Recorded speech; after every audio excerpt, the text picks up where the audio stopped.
What's the one thing you'd say to your younger self before your first betrayal? You know those moments in life that seem utterly ordinary until they twist into something unforgettable, the kind that replays in your mind during quiet nights and forces you to question every decision leading up to it. And for me, Sarah Jenkins, a 42-year-old real estate agent navigating the familiar rhythms of suburban Ohio life with my two young children and a new husband, still adjusting to our blended family dynamics, that moment arrived on an unremarkable Tuesday afternoon amid the dust and clamor of our long-awaited bathroom renovation, transforming what should have been a simple upgrade into the catalyst for a cascade of uncertainties and revelations that would unravel the fragile sense of security I'd fought so hard to rebuild after my contentious divorce 2 years prior. We'd poured our savings and hopes into this three-bedroom colonial on Maple Street in Elmwood, a quintessential Midwestern town where neighbors exchanged pleasantries over white picket fences and community barbecues masked the undercurrents of gossip and hidden histories, envisioning a space filled with laughter, family dinners, and perhaps even the stability that had eluded me for so long. Yet as the plumber Hank labored beneath the sink, his tools clanging against the outdated porcelain and his easy banter about the perils of aging plumbing filling the air, everything shifted in an instant when he suddenly froze, his rugged face draining of color until it resembled the pallor of untouched snow, and in a voice reduced to a hoarse whisper that carried the weight of unspoken horrors, he urged me to gather my children immediately and evacuate the premises without delay, prompting me to cast a fleeting glance toward the basement door standing slightly ajar with shadows lurking just beyond its threshold before meeting his wide, imploring eyes, at which point instinct overrode any impulse to question or investigate, compelling me instead to act swiftly by bundling 10-year-old Emma and 8-year-old Tyler into the minivan and accelerating away from the home that had promised renewal but now loomed as an enigmatic threat in the rearview mirror. In the hours that followed, as I navigated the immediate aftermath with a mix of maternal protectiveness and mounting bewilderment, the weight of that encounter settled over me like a persistent fog, blending the practical concerns of disrupted routines with deeper fears about what might have prompted such a visceral reaction from a man who'd likely seen every variety of household mishap in his years on the job. And while I initially dismissed the possibility of anything truly sinister in favor of more mundane explanations like a gas leak or structural instability, the intensity of Hank's expression lingered, urging me to consider the subtle oddities I'd overlooked before, such as the faint musty odor that occasionally wafted up from the lower level, or the way the previous owners had vacated so abruptly without the usual fanfare of garage sales or farewell gatherings that characterized Elmwood's close-knit community. Settling at the Elmwood Diner with its worn vinyl booths and the comforting aroma of fresh coffee brewing to steady my nerves, I distracted the children with stacks of pancakes drizzled in syrup, while my thoughts raced through scenarios drawn from the true crime podcasts I sometimes listened to during long drives between property showings, wondering if Hank had encountered evidence of something far more disturbing than a simple plumbing anomaly, perhaps remnants of the house's untold past that public records and casual neighborhood chatter had conveniently glossed over. And as I composed a casual text to my husband Mark, who was immersed in his role as a sales manager at the local auto parts plant, downplaying the incident as a mere renovation snag to avoid alarming him prematurely, I couldn't suppress the undercurrent of humor in the absurdity of it all, imagining how he'd react with his trademark blend of skepticism and reassurance upon learning that our dream home might harbor secrets more fitting for a suspense novel than our everyday existence. My old college friend Lisa, ever the busybody with her penchant for inserting herself into others' dramas under the guise of concern, chose that moment to call, her voice laced with teasing curiosity about why I'd abandoned the plumber mid-job. And though I forced a light-hearted chuckle in response, inwardly I seethed at her presumptuous tone, which often made me feel like the punchline in her personal narrative of suburban triumphs and failures, leading me to retaliate in a moment of sharp-witted deflection by fabricating a tale of an exorbitant surprise fee from Hank that had forced our hasty exit, embellishing just enough to elicit her sympathetic gasps and an offer of financial aid that I knew she'd later regret extending. thereby turning the tables with a satisfying cleverness that momentarily restored my sense of agency amid the growing unease. As the afternoon waned and the children's initial excitement over the impromptu diner outing gave way to queries about returning home for their favorite evening rituals, I made the pragmatic decision to check into the Pineview Motel on the outskirts of town. A nondescript establishment with its flickering neon sign and rooms that evoked a bygone era of roadside travel, where the faint scent of lingering cigarette smoke clung to the curtains despite the posted prohibitions, and though the kids settled into the space with the resilience only children possess, chattering about turning the stay into an adventure complete with pillow forts and room service dreams, I found myself unable to relax. My gaze repeatedly drawn to the thin curtains veiling the parking lot outside as paranoia began to weave its threads through my thoughts, culminating in a soft yet persistent knock at the door that sent my heart into a frantic rhythm, compelling me to peer through the peephole where a shifting shadow suggested an unwelcome presence far too deliberate to be dismissed as mere imagination or coincidence. That insistent knock echoing through the motel's thin door in the dead of night amplified every creak and whisper of the building around me, turning what had been a temporary refuge into a chamber of mounting suspicions as I pressed my eye to the peephole with bated breath, only to discern a fleeting shadow that dissolved into the dim glow of the parking lot lights,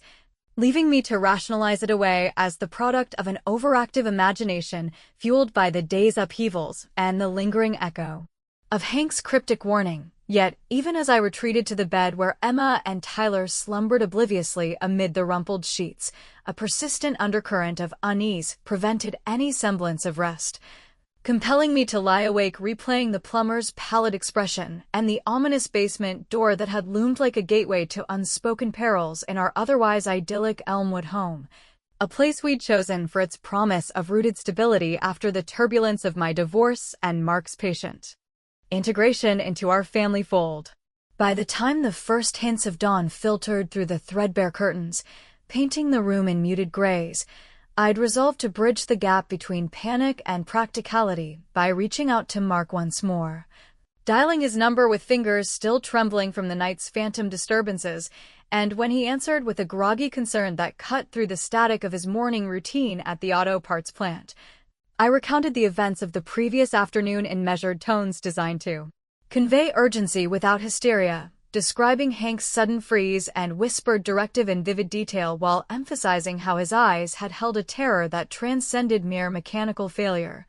prompting Mark to respond with a mixture of reassurance and mild exasperation as he suggested the whole episode might stem from a misfired gas valve or perhaps even a prankish hallucination on the plumber's part, though his quick pivot to inviting us back home carried an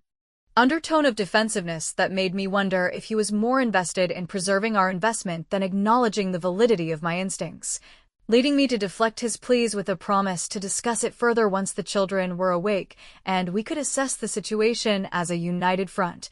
all the while sensing that his dismissal masked a reluctance to delve deeper into the property's potentially shadowed history. With the kids eventually stirring and clamoring for breakfast amid their innocent confusion over our motel escapade, which they framed as an exciting deviation from routine rather than the flight it truly represented,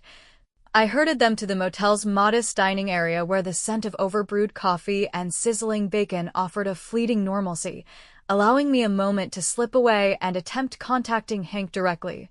leaving a voicemail on his line that blended plea with demand as I implored him to explain the source of his alarm without the constraints of our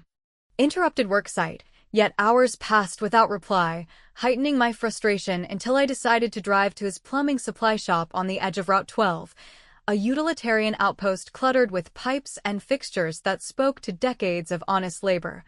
where I found the place eerily shuttered despite the presence of his truck parked haphazardly in the rear alley, prompting me to wait in my van with the engine humming softly until he emerged looking disheveled and evasive, his eyes darting, as if expecting pursuit before he reluctantly agreed to converse at a nearby park bench far from prying ears, with Emma and Tyler occupied on the swings in the distance to maintain an illusion of casual outing. There, under the rustling leaves of overhanging oaks, Hank finally parted with fragments of insight that chilled me to the core. admitting that his glimpse into the basement access had revealed not just antiquated wiring, but a peculiar metallic gleam embedded within the walls alongside. Irregular discoloration suggestive of long-dried fluids that no amount of rationalization could attribute to ordinary wear, and when pressed, he alluded to the previous occupants, the Miller family, whose abrupt departure had fueled local murmurs of unresolved domestic strife, including the unsolved vanishing of their teenage son years earlier. Advising me to consult public archives for confirmation while steadfastly refusing to return to the site himself, his parting words laced with a grave insistence that whatever lay concealed below our floors demanded professional intervention beyond his expertise, leaving me to absorb the implications as we parted ways with the park's cheerful ambience clashing against the dread settling in my chest like sediment in still water. Returning to the motel buoyed by this tenuous progress yet shadowed by new questions, I encountered Mark arriving with bags of fast food burgers that he distributed with forced cheer, drawing the children into a picnic on the threadbare carpet where we shared light-hearted banter about rebranding our home as a mystery attraction to offset any renovation costs, my dry wit surfacing in quips about charging admission for basement tours that elicited chuckles even from him, though the levity fractured when my phone vibrated with an unidentified call that delivered only labored breathing followed by abrupt silence, a twist that escalated the motel from sanctuary to potential snare as I pocketed the device with feigned nonchalance to shield the kids from alarm. The establishment's clerk, a meddlesome woman named Doris whose bouffant hairstyle and inquisitive gaze evoked the archetype of small-town Snoop, had been circling our room throughout the day with thinly veiled inquiries about the nature of our prolonged stay and vague allusions to the house's reputed peculiarities. Her faux sympathetic probes grating against my frayed nerves until she overstepped by hinting at prior sightings of Mark's vehicle in the lot during our courtship phase, implying indiscretions I knew to be baseless fabrications born of boredom, at which point I countered with a sly fabrication of my own, casually mentioning overheard complaints about her operation of hourly rentals for unsavory purposes gleaned from online reviews, watching her composure crumble into flustered denials that afforded me a momentary triumph of clever reprisal, the satisfaction of outmaneuvering her prying akin to flipping a script in a drama where I refused to play the unwitting protagonist any longer. As twilight descended and the neon sign outside hummed with intermittent flickers that cast erratic patterns across the ceiling, I guided the children through their bedtime routine with stories of intrepid explorers braving unknown territories. Yet just as I reached to extinguish the lamp, Emma bolted upright in the dimness, her small voice cutting through the quiet with the chilling observation that a shadowy figure lingered just beyond our window, drawing my gaze to the blinds where indistinct movement hinted at a presence that refused to be dismissed as trick of the light or restless wildlife.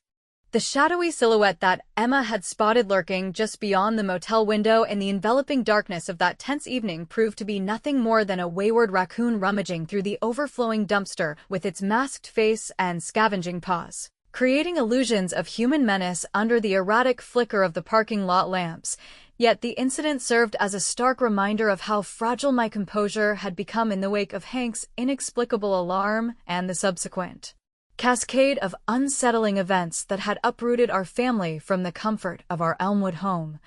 prompting me to rouse Mark from his fitful sleep beside me so we could collectively dismiss the scare while reinforcing the locks and drawing the curtains tighter against the night's uncertainties, all of which underscored the growing rift between my intuitive drive to uncover the truth and his pragmatic insistence that we were inflating a minor plumbing mishap into a full-blown crisis, a perspective that left me feeling increasingly isolated in my convictions even as I recognized the validity in his frustration over the disruption to our carefully constructed routine of school runs, work commutes, and shared family meals that had only recently begun to feel like a genuine second chance after the emotional wreckage of my prior marriage. By the time morning light pierced the motel's stale confines and the children awoke with their boundless energy undimmed by the previous night's phantom intruder,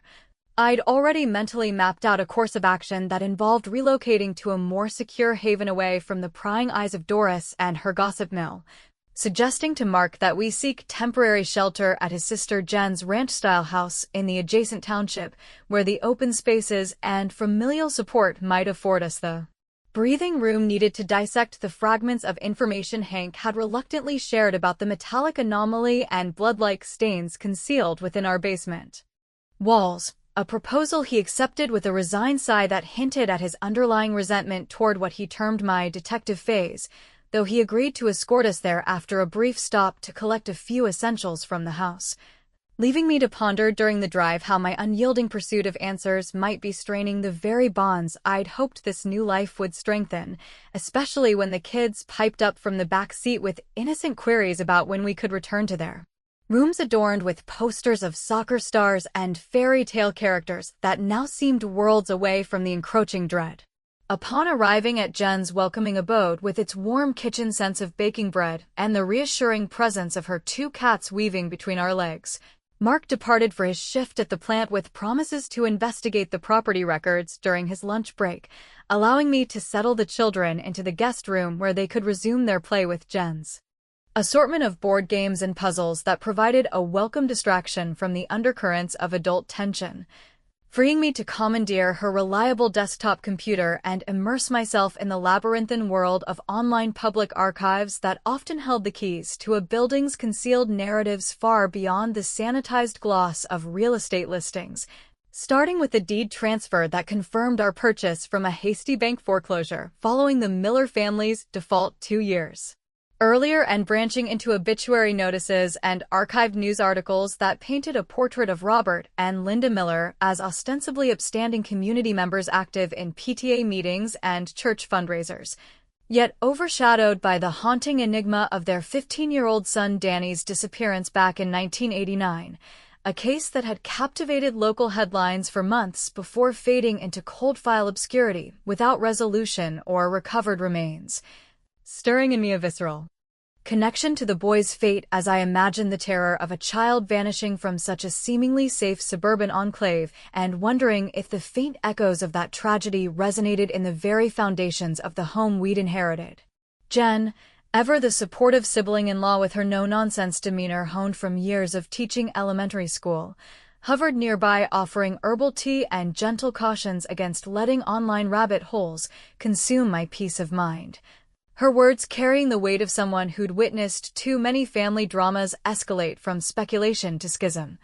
Yet I persisted in cross-referencing police blotters that yielded a cryptic entry from 1992 detailing a welfare check at our address, prompted by neighbor complaints of unusual noises emanating from the lower level, though no arrests or formal charges ensued, merely a notation about structural irregularities in the basement that aligned suspiciously with Hank's observations and ignited a spark of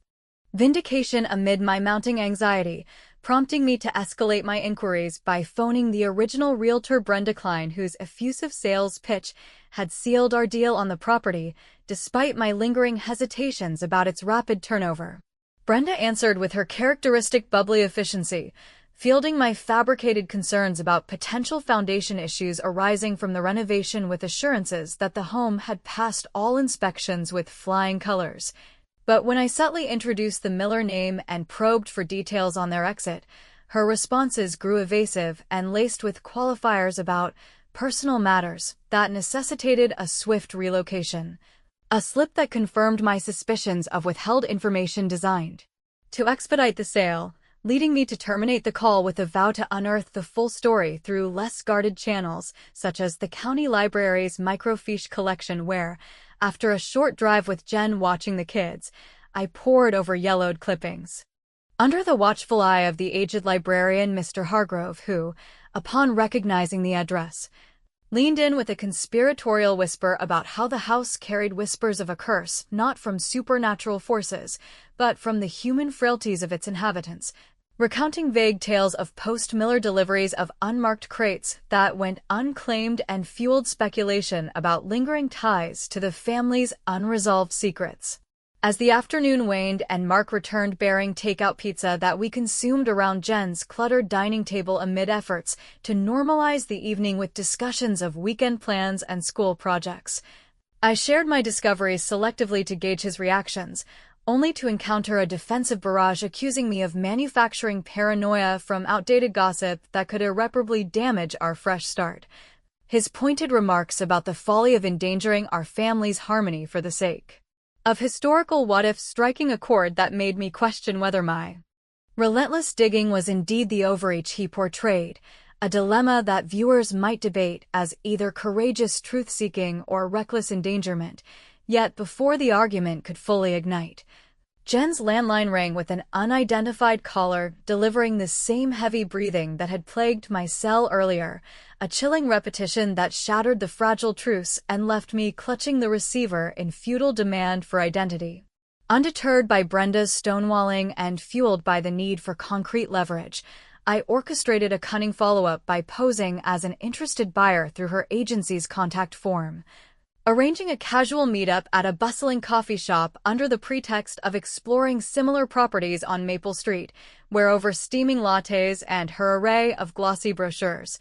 I steered the conversation back to our home with feigned reminiscence about the Miller's tragic backstory that caused her polished facade to fracture ever so slightly, prompting an inadvertent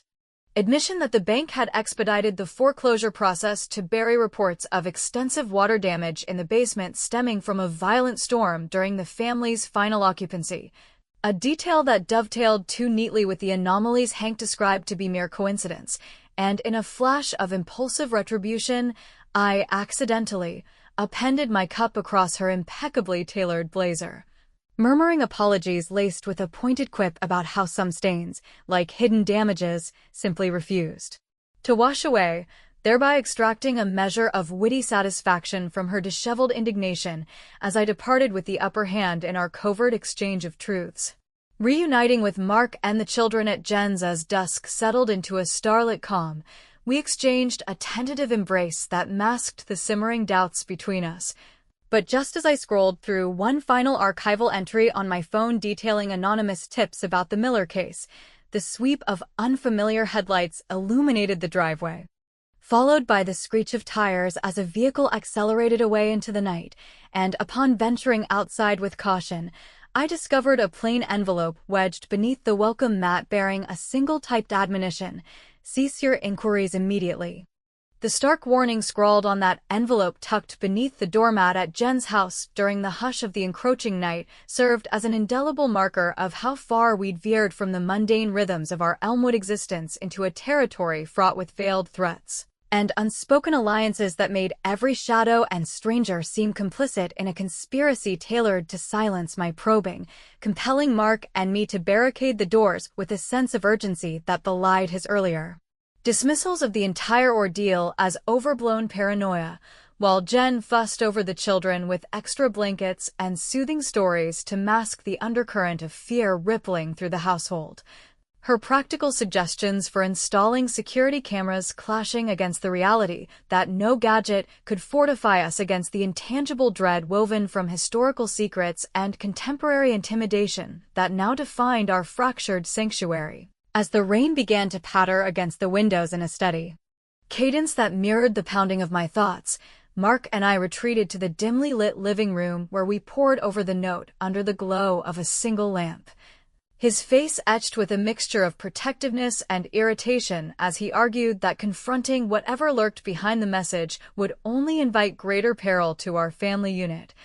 A viewpoint that resonated with the pragmatic side of me shaped by years of solo parenting and real estate negotiations where de-escalation often proved wiser than escalation, yet my resolve to pierce the veil of ambiguity surrounding the Miller legacy and its potential ties to our basement anomalies remained unyielding, prompting a heated exchange that highlighted the deepening fissures in our marriage as he accused me of prioritizing spectral ghosts over the tangible needs of Emma and Tyler, who deserved stability rather than this nomadic uncertainty. A critique that stung with truth and left me grappling with the moral ambiguity of choices that positioned me as both guardian and instigator in equal measure, evoking in viewers perhaps a divided loyalty between empathy for my quest for closure and frustration at the collateral strain on those closest to me. By the time the storm subsided into a drizzly dawn that painted the landscape in muted tones of gray, We'd forged a tenuous compromise wherein Mark would accompany me back to the Maple Street house for a cursory inspection to retrieve overlooked essentials and assess any signs of tampering since our abrupt departure, leaving the children in Jen's capable care with promises of an afternoon return laden with their favorite takeout treats to restore some semblance of normalcy, a plan that felt like a delicate balancing act between caution and confrontation as we navigated the familiar streets of Elmwood, where everyday scenes of school buses and jogging neighbors now carried an underlayer of suspicion, my mind replaying fragments of the journal entries and police reports that suggested the property's walls harbored more than structural flaws, but echoes of violence suppressed by community complicity. Arriving at the house under a sky heavy with lingering clouds, the facade presented a deceptively serene picture with its shuttered windows and overgrown lawn whispering of neglect rather than malice. Yet as Mark fumbled with the key in the lock, his forced levity about the place looking haunted by bad taste in decor failed to dispel the chill that seeped through the threshold upon entry. The air inside stagnant and laced with the faint metallic tang that I'd previously attributed to the unfinished plumbing work, but now recognized as potentially ominous in light of Hank's revelations. While Mark methodically checked the upper levels for signs of intrusion, methodically noting the undisturbed state of our bedrooms and the kitchen's scattered mail that spoke to interrupted domesticity, I found myself inexorably drawn back to the basement door that stood as an unyielding sentinel to the unknown, my hand hovering on the knob with a hesitation born of both trepidation and compulsion before I descended the creaky stairs into the cool dimness illuminated only by the narrow beam of my cell phone flashlight. The space unfolding with its exposed joists and scattered renovation debris that seemed to pulse with latent secrets, leading me to approach the access panel Hank had disturbed, where faint scratches marred the surrounding drywall like desperate claw marks from a bygone struggle. In a surge of defiant curiosity that overrode the warning note's imperative, I tugged at the loose panel, which yielded more readily than anticipated, revealing not just the faded Polaroids I'd glimpsed in my earlier hasty exploration, but a concealed recess crammed with additional artifacts, including a tarnished locket engraved with the initials DM that swung open to display a miniature portrait of a young boy whose features bore an uncanny resemblance to the missing Danny Miller, alongside scraps of yellowed newspaper clippings detailing unsolved crimes in the region during the late 80s that hinted at broader patterns of disappearances potentially linked to the house's isolated location and the Millers' insular lifestyle. A discovery that twisted my stomach with revulsion and exhilaration as it substantiated the whispers of atrocity buried beneath layers of denial and time. Mark's voice calling from above shattered the moment, his descent revealing a keychain clutched in his palm that bore Hank's unmistakable monogram, a find from the attic crawl space that implied the plumber's return under secretive circumstances and ignited a fresh volley of accusations between us as I demanded explanations for how such an item could materialize post our flight, his stammered denials laced with pleas for rationality clashing against my insistence that his connections to the town's old guard, including casual acquaintanceship with Robert Miller from shared workplaces, might conceal deeper entanglements, the argument escalating in the confined space until the basement felt like a pressure cooker of marital discord and unearthed horrors that forced us to retreat upstairs in a storm of unresolved tension, locking the door behind us with vows to involve authorities upon our return to Jen's. The neighborhood's watchful eyes compounded the isolation as we departed,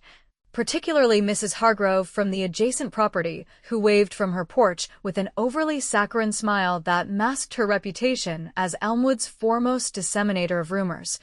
Her recent overtures of baked goods and neighborly advice now reeking of calculated surveillance, especially after my anonymous online nudge, had stirred the community forum into a frenzy of speculation about her archived photographs from the Miller era, an act of indirect retribution that had effectively tarnished her social standing by drawing unwanted scrutiny and veiled accusations from former friends,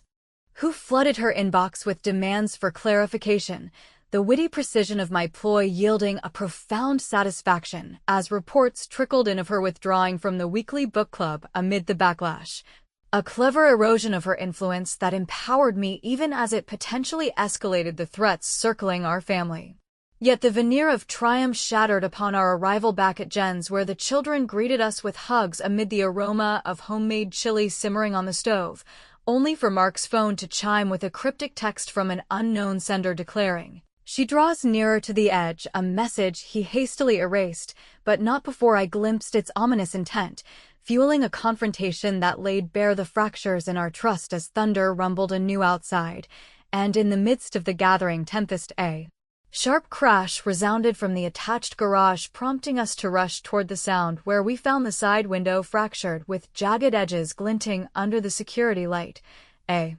single brick lodged amid the debris, inscribed with a terse command that chilled me to the marrow: "Flee while you can."